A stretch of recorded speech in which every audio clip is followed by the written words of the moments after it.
No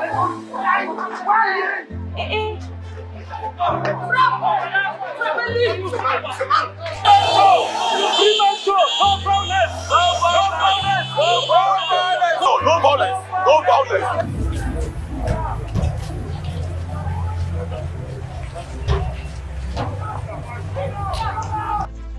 La Kwakwa this, I think Kwakwa. I believe I know my father Ebube. My general. Anglophone crisis.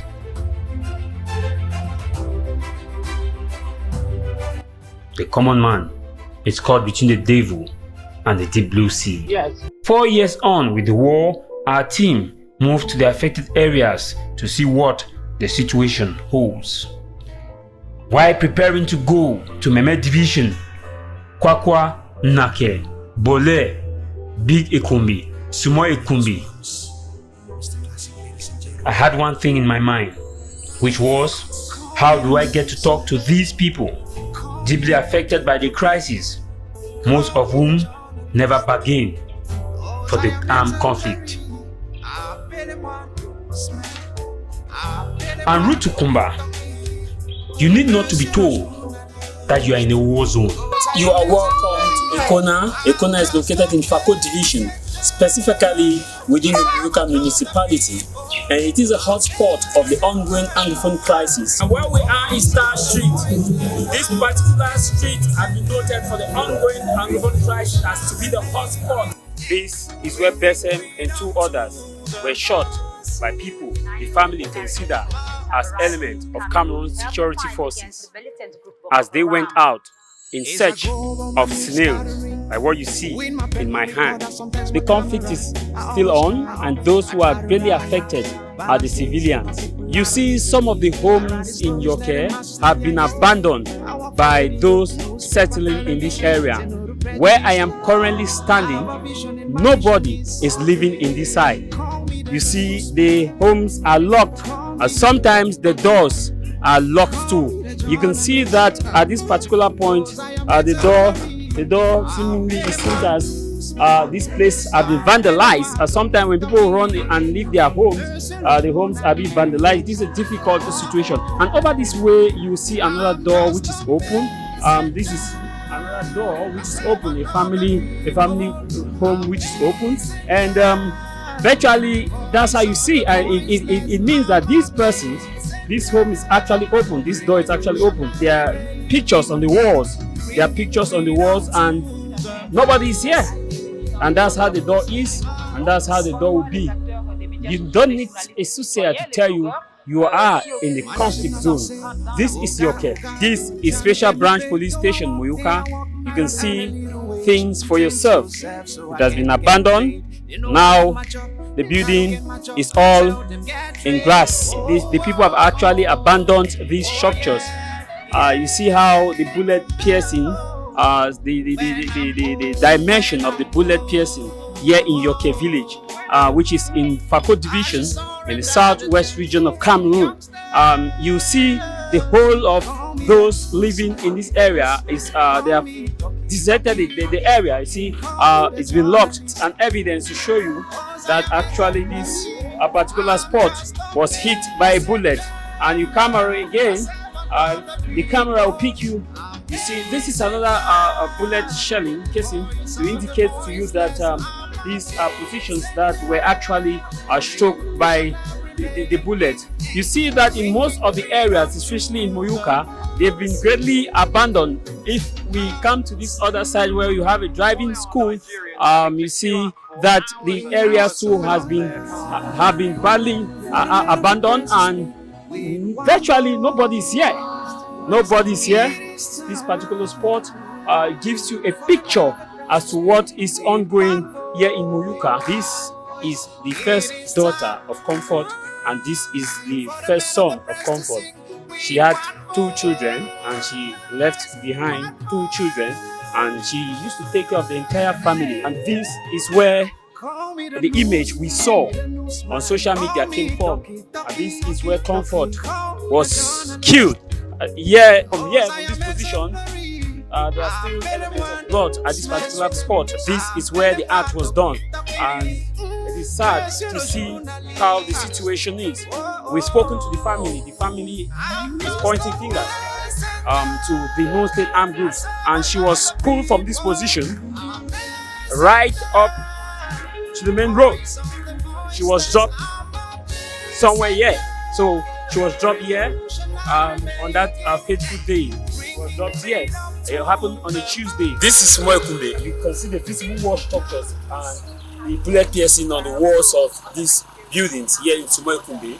How devastating the war actually is. If you look at that particular section of the building, there is no one here. There is no one. We cannot stand here for so long because it's not safe. Our safety here is not guaranteed, so we must leave this place. We've been notified that we have to leave this place. So let's go. We are now in Nake.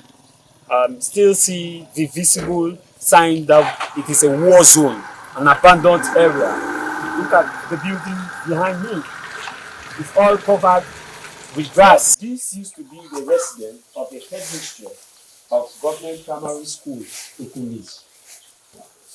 In this month of July 2020, you can see the devastating nature of the crisis. The whole structure was burned down, and only materials, debris are visible. We burned the three corners of Kumba on the 24th of May 2018. At least about 5:30 to 6 p.m. when they burned all this water. All the boats are really burned. Imagine if your family is living here.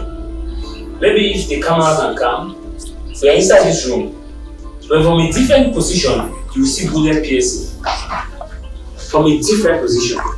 These are bullet piercing. 1, 2, 3, 4, 5, 6.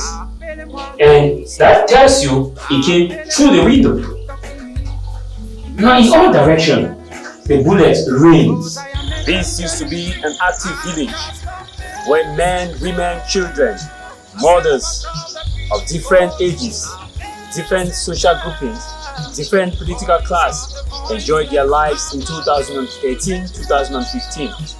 Though in their enjoyment, there was deeply a political divide as mass marginalization and equally mass way of treatment was meted on them. With the advent of the Anglophone crisis, this area became highly affected. The reason why it is highly affected is best known by those who actually did the destruction. Lots of homes within this area have been destroyed, burnt down, and no house, I repeat, no house within this area is void of bullet piercing.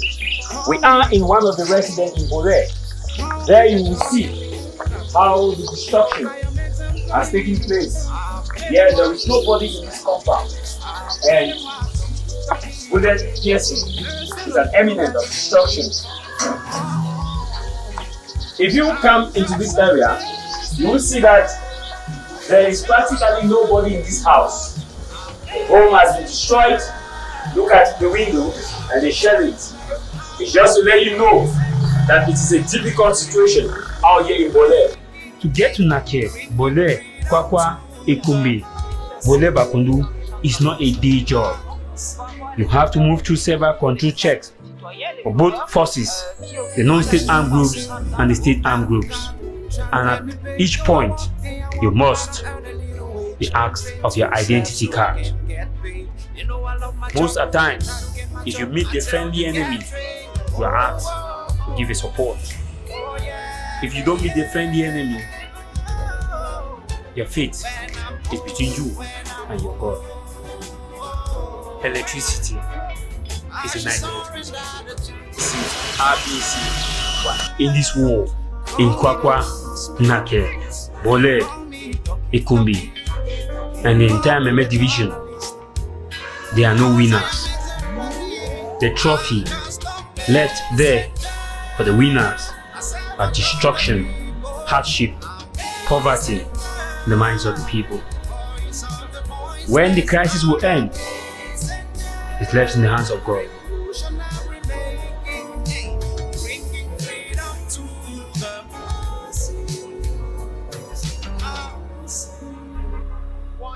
Nigerians having to queue up for hours and hours to fill up their cars with fuel.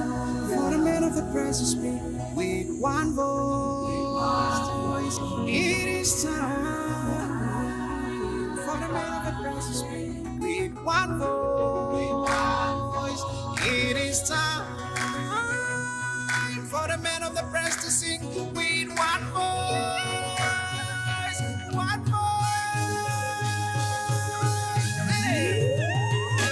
Call me the newsman, call me the newsman, call me Ducky, Ducky, Ducky, Ducky, call me the journalist. Cause I am exemplary. I've been in one newsman, I've been in one Ducky, Ducky, Monsieur le journaliste. I'm just a messenger, a servant of the people.